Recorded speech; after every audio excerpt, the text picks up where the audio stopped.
Baik, selamat pagi. Mari kita mulai kegiatan pelajaran kita hari ini dengan doa. Ibu minta siapa ketawa kita?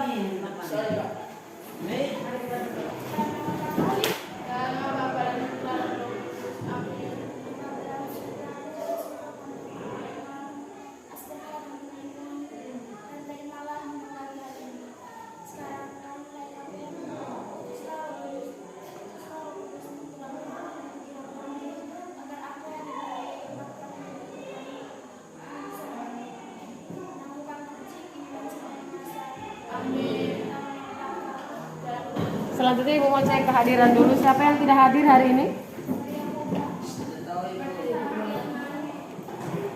Siapa? Mario Koba, kenapa dia? Sakit, oke. Hikayat ya. Nah, pagi ini Ibu akan mengintegrasikan pembelajaran kita tentang teks hikayat ini dengan pembelajaran KSE ya, atau pembelajaran sosial emosional. Nah, untuk mengarahkanmu pada pembelajaran atau fokus pikiranmu pada pembelajaran kita tentang hikayat hari ini, sebelumnya Ibu minta kalian untuk siapkan kertas ya, siapkan kertas atau buku tulis kalian itu, buku catatan boleh. Tulis di halaman paling depan atau di halaman paling belakang ya. Kita akan menulis puisi.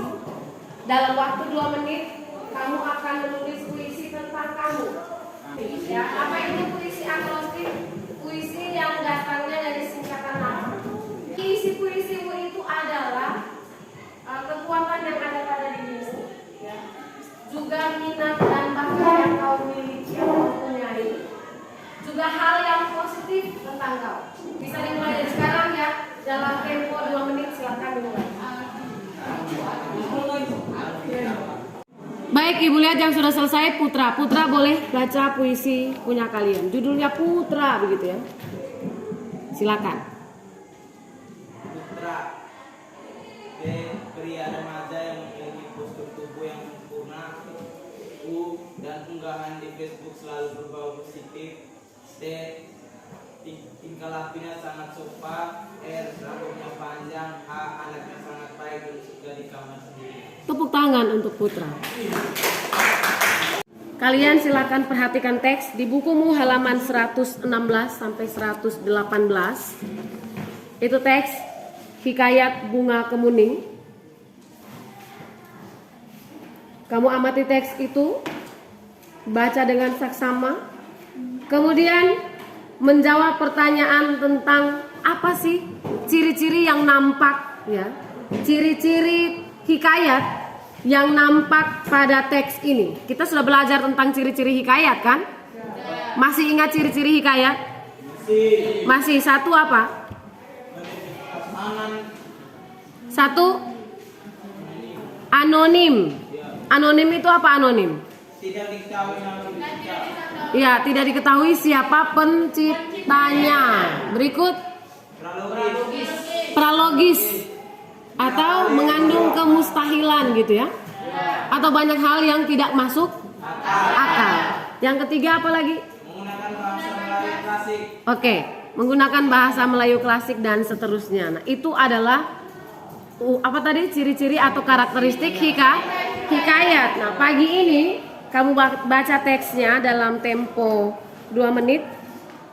Sebentar silahkan.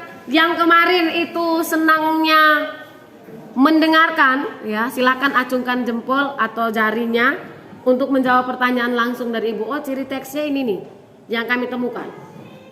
Yang saya temukan adalah ini nih ciri teksnya. Oh, dari teks Bunga Kemuning itu yang ini yang kami temukan. Mengerti ya suruhan saya? Baca dulu kemudian nanti baru akan dijawab. Yang kemarin senangnya menonton atau membaca itu langsung ditulis jawabannya. Ciri-ciri teks yang nampak pada teks Bunga Kemuning itu apa? Baiklah, cukup ya. Sudah selesai baca semua toh? Nah, itu tadi hikayat Bunga Kemuning. Nah, mari kita lihat sebenarnya Apa sih ciri-ciri hikayat yang nampak pada hikayat Bunga Kemuning menurut kalian? Istana sentris. Istana sentrisnya nampak pada kalimat yang mana itu, Putra? Dahulu kala ada seorang raja yang memiliki 10 orang putri yang cantik. Baik, ada cerita tentang raja dan putrinya di situ ya. Anonimnya nampak tidak di situ? Nampak. Nampak. Sumber kesusastraan Melayu klasik dengan penyesuaian, berarti harusnya dia tanpa pengarang di situ toh. Yang berikut ciri hikayat yang ketiga, kesaktian. Ada tidak kesaktiannya di situ? Ada, yaitu apa? Menceritakan kesaksian tokoh-tokohnya. Di teks Bunga Kemuning ada kemustahilan tidak? Tidak. Tidak ada ya toh? Dari segi bahasanya bagaimana? Sangat baik. Apakah dia menggunakan bahasa Melayu di sini? Tidak ya. Tidak menggunakan bahasa Melayu melainkan bahasa Indonesia. Apa ajaran moral dari teks Bunga Kemuning? Langsung saja dijawab. Santos Ibu minta santos.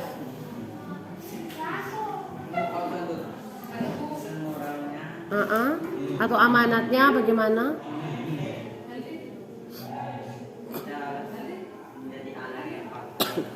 Kita harus menjadi anak yang patuh pada orang tua, rajin,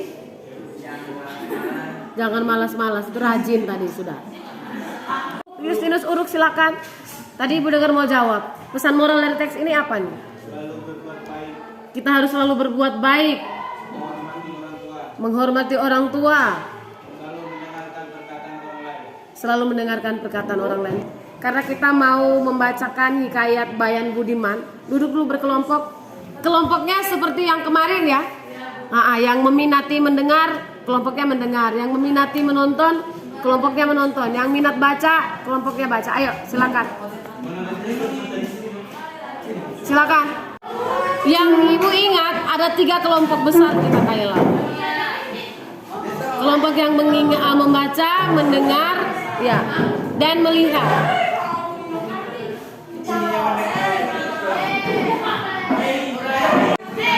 1 menit saja untuk pindah, ayo lebih cepat. Baik, semua sudah dalam kelompok ini. Sekarang Ibu minta kalian membacakan teks di halaman 121 sampai 122. Buka buku kalian di halaman 121 dan 122. Dalam waktu 1 menit Ibu persilakan untuk baca teksnya sampai selesai. Setelah itu dalam tempo 3 menit ya, tempo 3 menit ceritakan kembali isi hikayat. Silakan pilih mau bercerita dengan gaya apa, mau dituliskan ya, atau mau langsung disampaikan ke Ibu. Ceritanya bisa lisan atau bisa dalam bentuk tulisan. Silakan dimulai dari sekarang.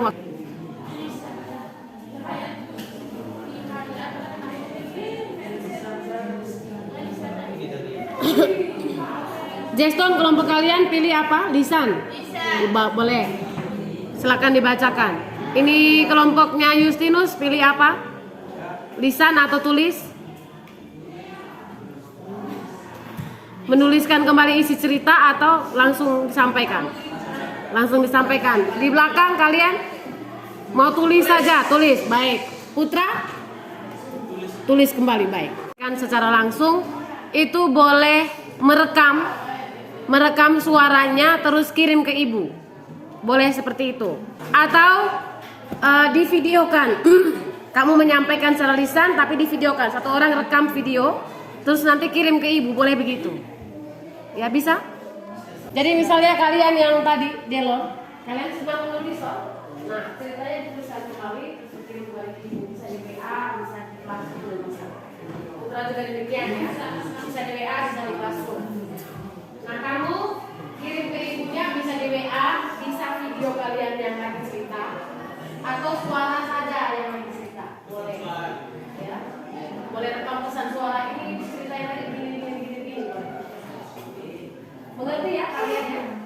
Nama kelompoknya disebutkan, nama kelompok ya. Nanti dari kelompok ini, nanti nama ini.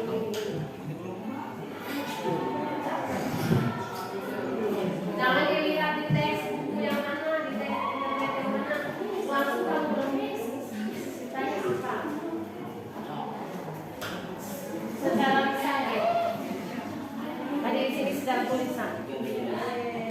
Persis jam 8 sudah harus semua selesai diskusi ya. 2 menit lagi waktunya. Lebih cepat. Baik, cukup ya. Sudah selesai? Ada yang sudah bisa menceritakan? Kan di rumah ya.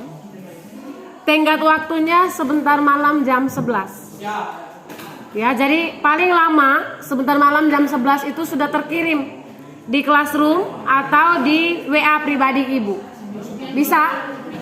Ingat, kita sudah punya kesepakatan kelas. Satu bicara, yang lain mendengarkan supaya informasinya sampai ke kalian.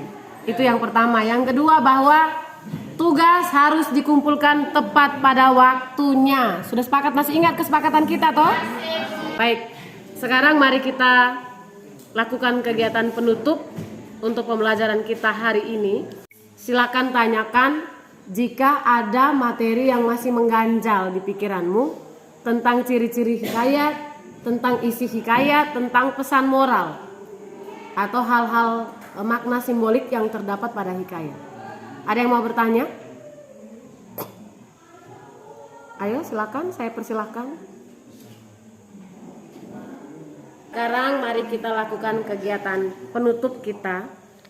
Ya, kita sudah belajar, kita refleksi dulu ya. Ingat-ingat, kita sudah belajar tentang apa itu hikayat. Ya toh? Kita juga sudah belajar tentang karakteristik hikayat. Ada berapa karakteristik hikayat? Ada berapa poin karakteristik hikayat yang kamu temukan kali lalu? Ada 4 kah? 1, kemustahilan. 2, kesaktian. 3, anonim. Yang keempat, istana sentris. Yang kelima, prologis itu kemustahilan tadi. Yang kelima, berbahasa Melayu. Jangan lupa bahwa hikayat itu pada umumnya, tidak semua tetapi pada umumnya berbahasa Melayu. Nah, itu yang kita sudah pelajari tentang hikayat. Sekarang ibu minta kalian untuk menuliskan sebuah kartu ucapan terima kasih. Ya, ini masih pembelajaran sosial emosional lagi. Silakan tuliskan 1 kartu ucapan terima kasih. Ya, ditujukan bisa kepada guru, bisa kepada orang tua, bisa kepada temanmu yang mungkin paling membantu kamu selama hidupmu, atau yang mungkin paling membantu atau berjasa di hidup kamu. Iya, masing-masing. Pikirkan. Sebentar ibu minta kalian kirimkan kartu itu ke orang yang kalian tuju. Ucapkan terima kasih. Jangan lupa terima kasih kepada Tuhan Sang Penyelenggara hidup. Refleksi baik-baik, renung baik-baik. Siapa nih kira-kira yang mau saya kasih ucapan? Kamu senang tidak kita belajar begini? Senang Bu. Atau ada yang tidak suka yang mengusulkan belajar yang lain? Kita mau belajar di luar. Kita belum punya tempat untuk kita di luar.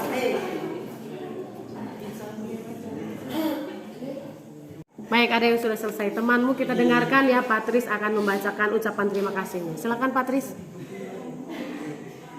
Saya ingin mengucapkan terima kasih kepada Jackson yang sudah menyediakan layanan internet lewat jaringan sport kepada saya dan teman-teman. Baik, tepuk tangan untuk Jackson ya. Ternyata itu. Ada lagi yang lain yang mau mengucapkan terima kasih? Putra, tadi ibu lihat sudah selesai itu. Putra, ayo sampaikan ucapan terima kasih. Kita dengar Putra ya. Putra ya, silakan. Tidak apa-apa. Saya ingin mengucap terima kasih kepada Ibu Nur karena telah mengajarkan dengan baik. Maka dari itu saya sendiri sangat suka dalam mata pelajaran bahasa Indonesia. Sebenarnya menurut saya bahasa Indonesia itu sangat membosankan karena cara mengajar guru saya yang dulu sangat membosankan. Saat saya masih di tingkat SMA, saya mendapatkan guru yang lebih baik dan cara mengajarnya lebih asik. Terima kasih. Jadi kita tos dulu nih. Semua kita saya.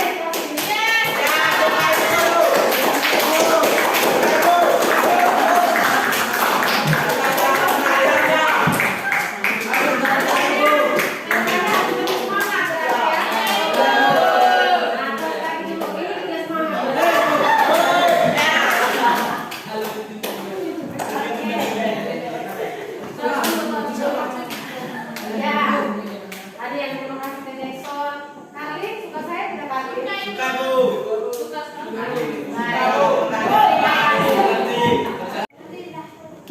akan menutup seluruh rangkaian kegiatan pembelajaran kita hari ini dengan doa. Siapa yang mau pimpin doa? Delon boleh. Delon duduk Aldi Delon saja. Delon pimpin doa, silakan. Boleh bangun dulu.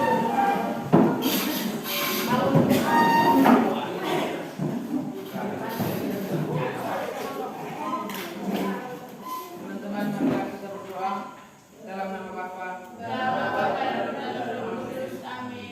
Ya Tuhan, terima kasih atas perkataan perlindungan-Mu sampai saat ini, dan terima kasih juga kepada guru-guru kami yang telah mengajar kami. Semoga lindungi mereka dari segala mara bahaya.